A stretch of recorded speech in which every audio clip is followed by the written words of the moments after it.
Well, hello again and welcome back to Drucker TV live in the Vienna that is now getting darker and a little bit more wintry outside on this November afternoon. I'm Stefan Sterling, very glad to be with you today. And with me, all the way from Harvard in the US, is Mathis Bitton. He's in the middle of lots of exciting projects, a book, finishing a PhD. He's an expert in the philosophy of business, but also the technology that is developing, both the history of technology and how it's emerging. And the most recent piece of work that's about to appear in HBR, I think in the new year perhaps, Mathis, is a paper or an article on AI and how it is being deployed or not being deployed by cities around the world. The good things that AI could potentially do for us, but perhaps also raising some of the concerns that citizens may have about AI. Tell us a little bit more about this article. Yeah, absolutely. So basically, one way to think about AI is as a tool to manage complexity. So as institutions grow, as societies grow, they have to wrestle with more information, they have to wrestle with larger scale problems, more people. In short, they grow more complex. And the traditional way to handle that complexity is to outsource decision making and centralize it in the hands of experts. And technologies have historically accompanied the development. So if you think about the printing press, contributed to the rise of the first centralized bureaucracies. The internet contributed to the rise of a class of managers for digital platforms. What interests me about AI is that it has the potential to accelerate this trend, but also to reverse it somewhat. And in particular, it has the potential to empower local, smaller scale institutions to manage their own data and manage themselves more efficiently and handle more complexity by themselves without having to outsource it. And so when it comes to cities in particular, cities right now are using about 10% of all the data they're sitting on. And they could be optimizing a whole range of services and making them a lot more democratic if they used AI both to use that data, but also to kind of aggregate collective preferences at any point in time and making their services more responsive to them. And so our work is about how cities might go about doing that, what roadblocks are staying in the way, and what the upshots could be for sort of new forms of collective intelligence and governance more broadly. And what is delaying or slowing down the growth and further deployment of AI? Is it the citizens who are nervous? Is it the local officials who are not happy? What's getting in the way of it? Yeah, it's interesting. I mean, so our data shows that local leaders are a lot more risk averse when it comes to AI and new technologies in general than any other kind of leadership in the economy. So a lot more risk averse than even national leaders, a lot more risk averse than business leaders by about an order of magnitude, and that risk aversion is not altogether justified. So most of the use cases that they're afraid of are use cases that have been tried and tested, are in place in certain cities, and so there is a risk aversion there to overcome to begin with. And then a lot of the other challenges have to do with bureaucratic silos, excessive regulations, and sort of perverse incentives. So you have a lot of local bureaucracies that have every incentive not to reform themselves. A lot of local bureaucracies where procurement processes and procurement rules make it basically impossible for cities to work with early stage startups and sort of condemn them to work with much more established but perhaps less innovative companies. And so on the one hand, you have sort of nitty-gritty regulatory reform necessary to encourage innovation in public spaces at the local level, but also a kind of bigger picture risk aversion to overcome among local leaders. And these two pieces are the main things standing in the way. So in fact, the citizens may have a greater appetite for some of this new technology, the potential of it, than the officials and the local leaders who are in charge of it. Very much so. And in fact, what we find is that even when the citizens are reluctant to use it at the beginning, they grow in appreciation the more they get to have a say in the development of these technologies. For example, we work with New Rochelle, New York, that used a kind of AI-powered VR platform where citizens could come in, make suggestions on what should be done to the built environment in the city, and then AI would sort of aggregate their proposals into coherent suggestions for the city government to implement. And you have these kind of amazing surveys of pre-participating in that kind of citizen workshop, approval ratings for these technologies is something like 30-40%, and then post-participating it's like 80%. And so you're seeing a real shift in, once the perception that these technologies necessarily serve a technocratic model of governance in which citizens have no say, once that's overcome, you see a real shift in people's attitudes, not to mention the initial enthusiasm.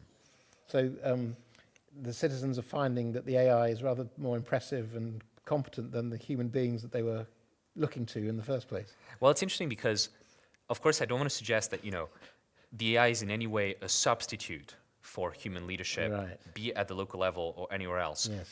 But there is a use case of AI in particular that fascinates us, which is the ability, again, to aggregate preferences in real time and potentially adapt public services to those preferences as circumstances change. There's this fascinating experiment at the MIT Media Lab where they built a technology to change zoning laws in response to the evolving preferences and needs of the community.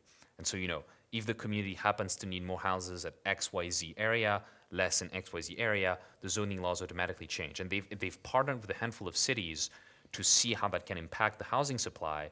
And, I think it's in Amsterdam, they've been able to build, sort of a six-figure number of houses that they wouldn't have been able to build otherwise, while protecting certain communities from being, excessively crowded or excessively, going against people's preferences. And so I think this idea of dynamic public services empowered by AI, that's a kind of new mode of local governance that I'm excited about and maybe should be complemented by strong human local leadership. So here you are, it's interesting researching the latest manifestations of the new technology, but it connects you very nicely back to some of your earlier academic research into technology emerging in the 19th century and some of that idealism about new technology that somewhere along the line has perhaps gone astray or been misplaced somehow because we hear these, if you like, scare stories or nervousness at least about AI, perhaps not unreasonably. But tell us a bit more about the idealism of scientific advance and some of that tradition that you've studied in the past.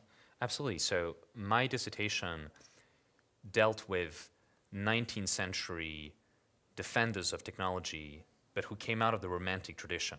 And they didn't see technology as a way to make us more efficient, to optimize the delivery of services, to produce more things. They really saw technology as a way to kind of unlock new experiences and bring us closer to our faculties. And in some sense, that vision of technology has sort of gotten lost and gotten beaten by a more sort of technocratic, mechanistic, utilitarian view of technology as just that which makes us more efficient and so on.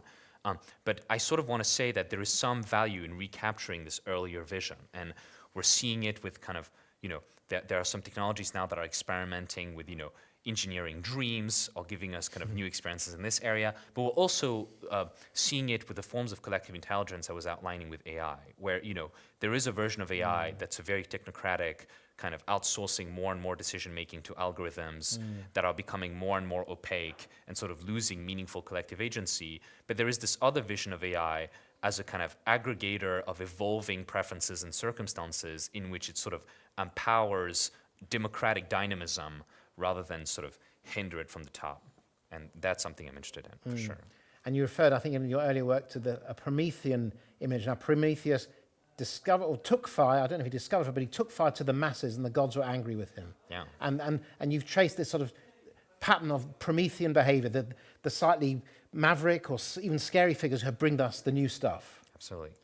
And on that front, there is an interesting change in image because the figure of Prometheus used to be associated with technology and technological progress, and that meant, for the 19th century reading of the Prometheus myth, people who are full of vitality, people who embody what being human means in its fullest form. And of course, we've gone to that from a kind of generalized techno-pessimism in which we look upon new discoveries as chains that will somehow constrain our vitality and make us less human. And so part of the point of that project, part of the point of looking historically, was to say, clearly these people in the 19th century saw something in technological progress as a force of vitality and a force for more humanity that we don't seem to think about very often. And so recovering that sense and recovering the kind of attitude towards technology that gave them that sense is something that I've been trying to do in the more historical parts of my work. It's very interesting. I think that there's a pitfall where some of us as uninformed users may anthropomorphize the technology, and we feel that there is this big brother figure or a Wizard of Oz figure at the heart of this mysterious technology, apparently talking to us with large language models and so on. And this perhaps is just a misconception on our part, and perhaps AI technology leaders have to rediscover some of that exciting idealism and romanticism and showing us how the shared learning that you talk about as the citizen and collective intelligence can be really powerful for us and an enhancer rather than some sort of threat. Yeah, no, absolutely. I think part of it has to do with the way in which technologies are developed.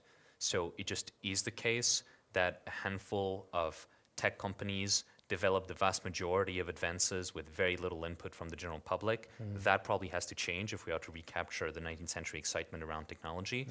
And then part of it has to do with the kinds of technologies we develop. You know, over the past 30 years, we've made great advancements in the world of bits, not as many in the world of atoms. And so perhaps if we tried to do less in the digital world and a little more in the real world, we could also make technology a little more exciting again.